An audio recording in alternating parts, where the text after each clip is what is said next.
You are listening to the Political Periscope, a weekly podcast brought to you by Radio Wnet.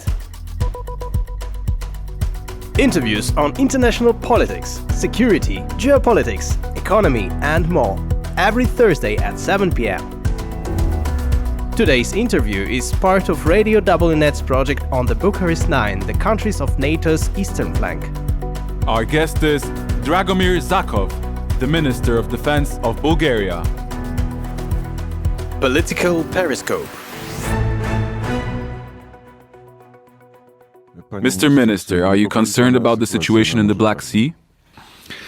I cannot say we are afraid, because Bulgaria is a member of NATO and the European Union. But we are seriously concerned about the situation, of course, in Ukraine, the Russian war in Ukraine, the Russian military invasion, also the militarization of the Black Sea, the militarization of Crimea, the illegally occupied Crimea. So we are seriously concerned, really. We don't feel a direct military threat, but we feel important challenges to our security. The Prime Minister of Slovakia, in a meeting in Bratislava during a conversation with the Austrian Chancellor, said that he was very concerned about what was unfolding around Odessa, concerned that Ukrainian grain exports could not proceed normally. He said that NATO cannot afford to have the Russians occupy the Black Sea coast. Is that your opinion as well? Czy takie jest zdanie pana ministra? Yes, of course, there is such a scenario, definitely. Most probably this is one of the Putin's objectives, to actually occupy the entire Black Sea coast of Ukraine, thus actually also disrupting the food supply through the Black Sea, or also through the land borders of Ukraine with Romania. So in my view, there is such a scenario in the head of the Russian president. The question is whether this is possible or not. And I think that Ukraine has a very sophisticated defense already in place in that part of the country. And also Odessa has never been actually occupied by anyone.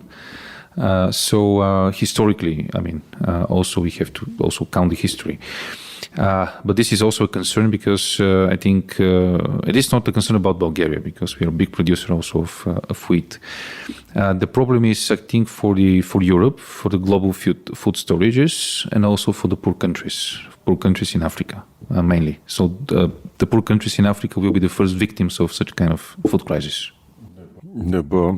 I ask this because I left from Bratislava from Globsec with the impression that if the war expands, it will be onto the Black Sea, that this is where NATO cannot afford to let Russia succeed. Unfortunately, the conflict is in the Black Sea already. And unfortunately, actually, Russia has the lead for the moment. So you know that actually the NATO maritime groups are outside the Black Sea, which of course is due to the so-called A2AD area created by Russia in the Black Sea.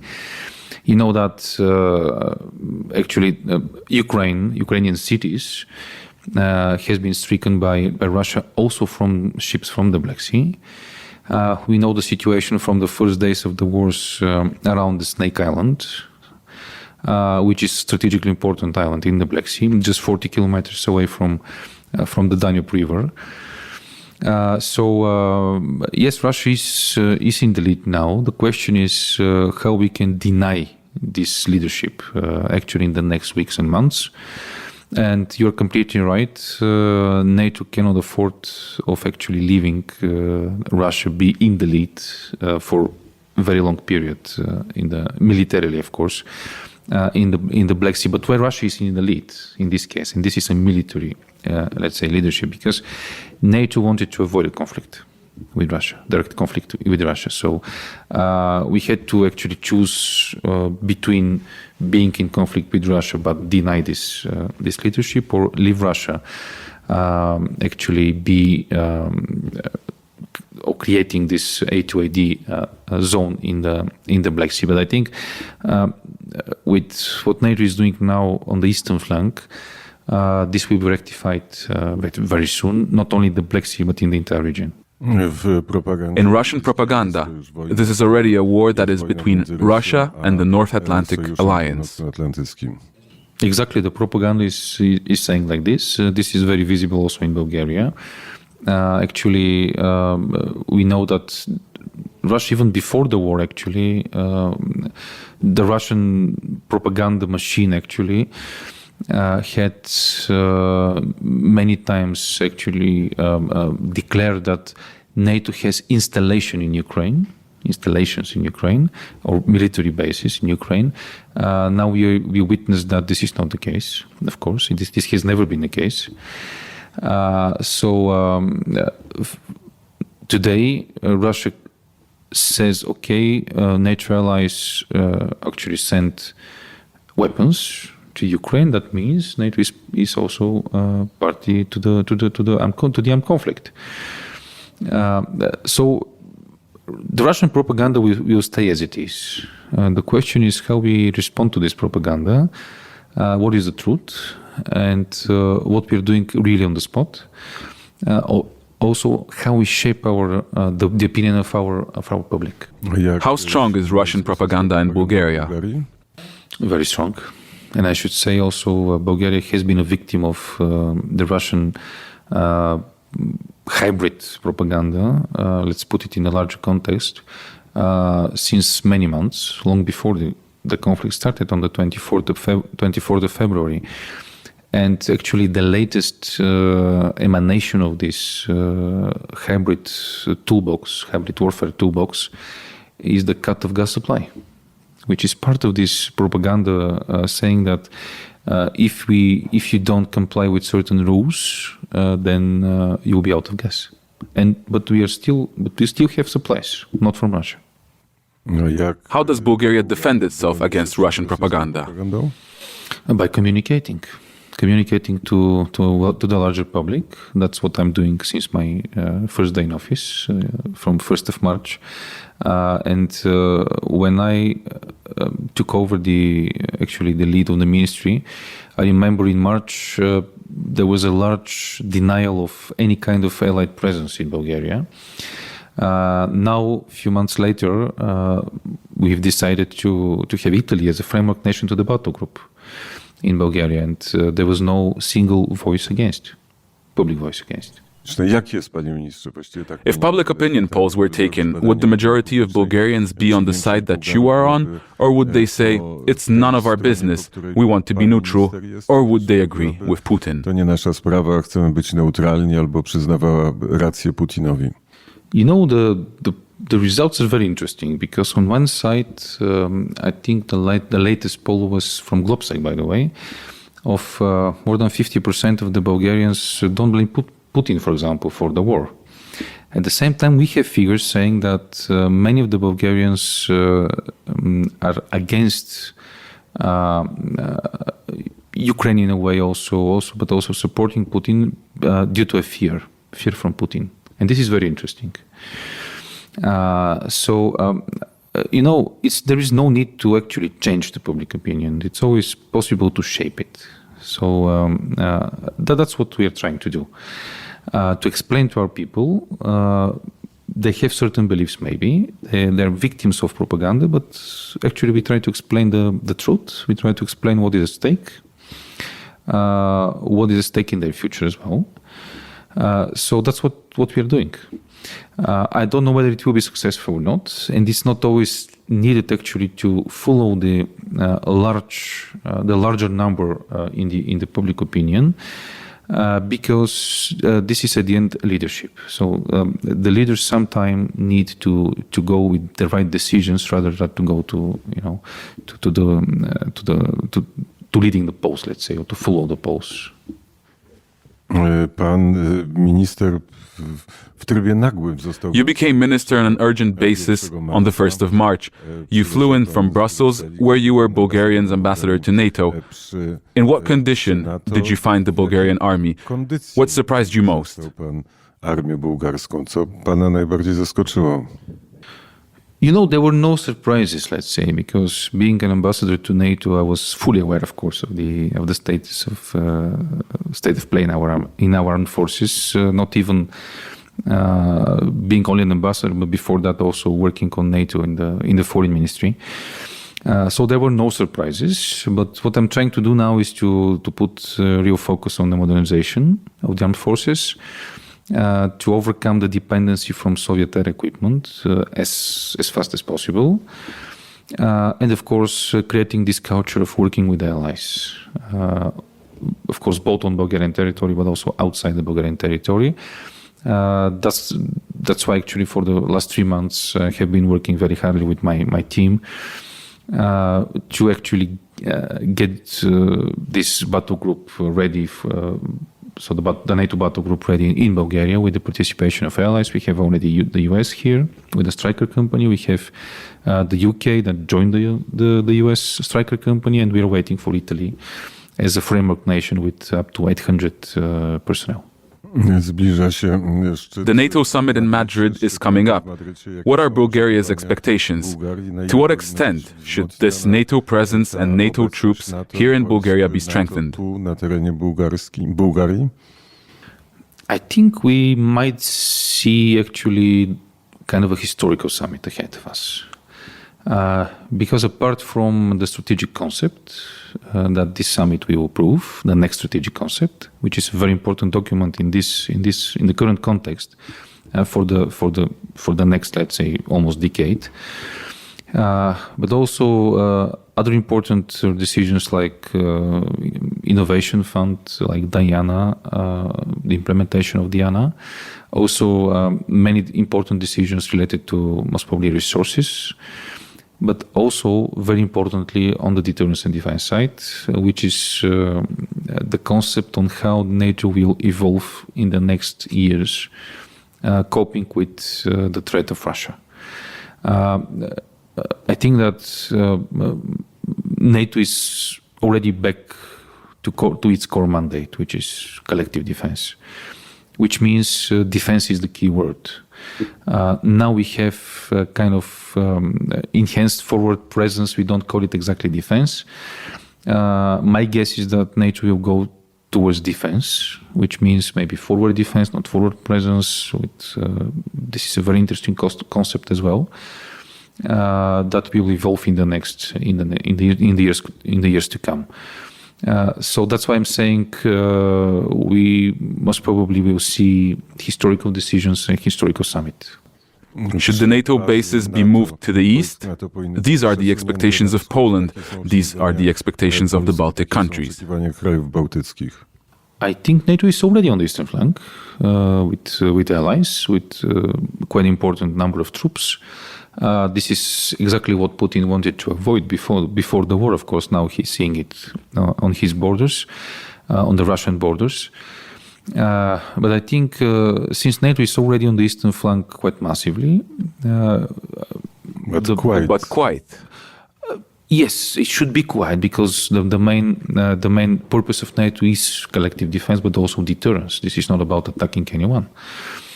So NATO is not an offensive alliance. NATO is a defensive alliance.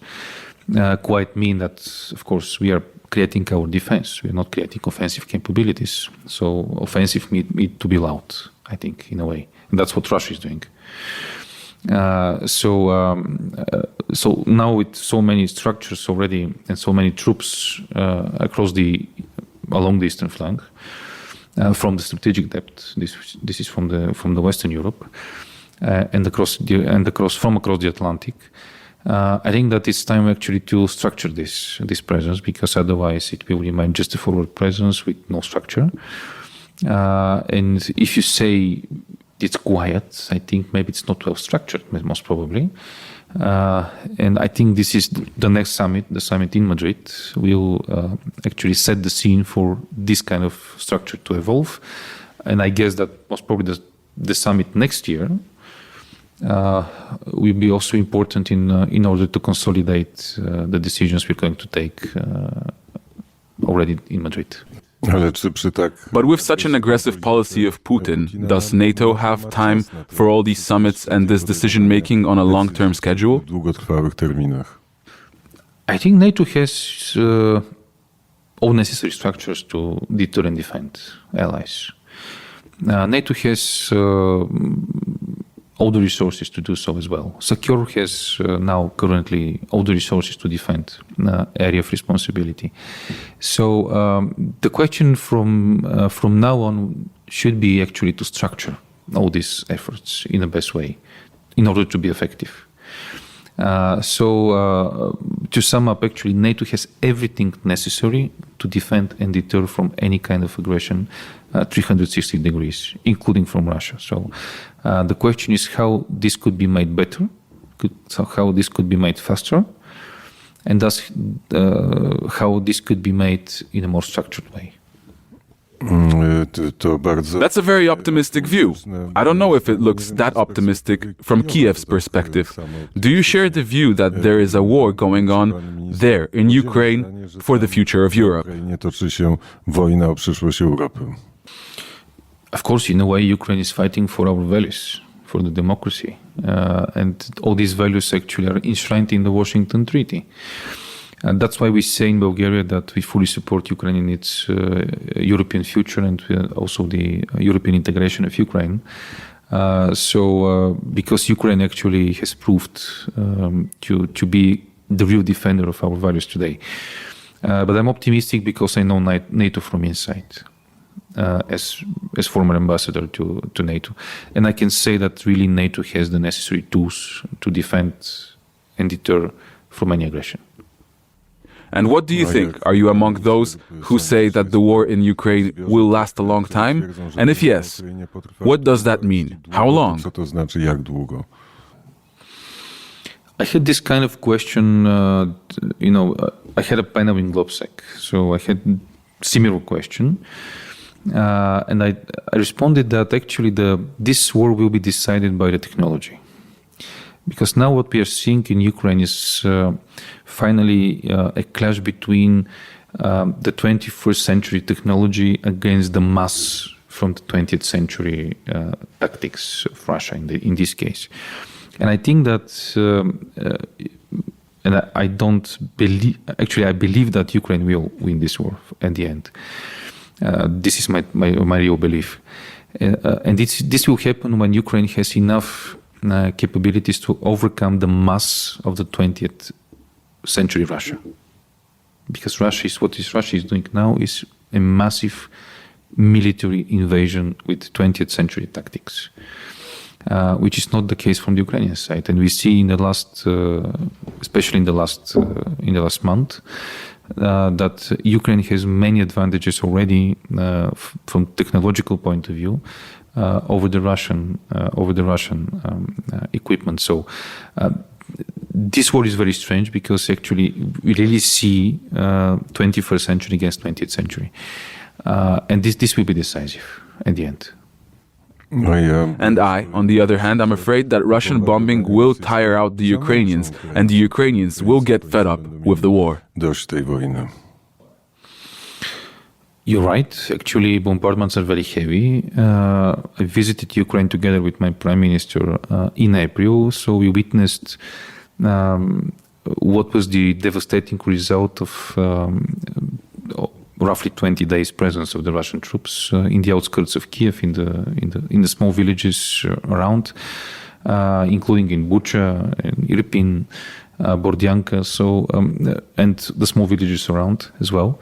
And this was only for 20 days presence. So I can't imagine what is left after the Russians for example, in Lugansk in region, after so many months of heavy fight.